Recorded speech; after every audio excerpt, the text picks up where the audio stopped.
Welcome back to 9am. Recently, Sydney-siders have been waking to the news of unnoticed deaths of the elderly with tragic regularity. 7 dying in a 4-week period, some lying dead undiscovered for months. Yeah, it's a sad indictment on our society, and someone who has a plan to do something about it is Andrew Heslop, the founder of Get to Know Your Neighbour Day. Thanks for coming in, Andrew. Good morning, Ed. You're clearly a very community-minded guy, but are you a rare and dying breed?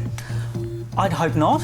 But I think the statistics show that most people our age too busy with family, work and other commitments to be volunteers, to get out and do stuff.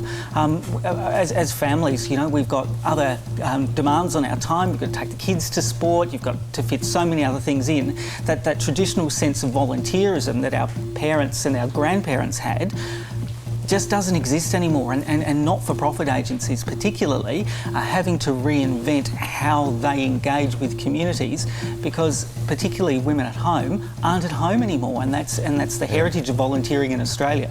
Yeah, see, I mean,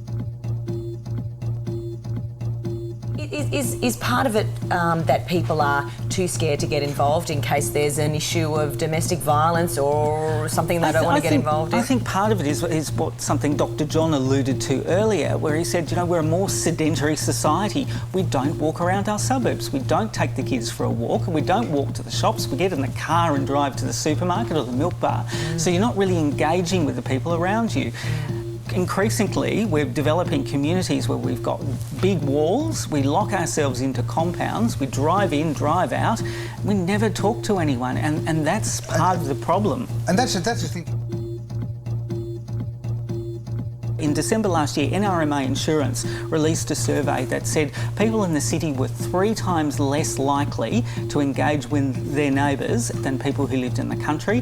17% of people living in the city had no knowledge of their neighbours whatsoever, compared to 27% of people living in the country.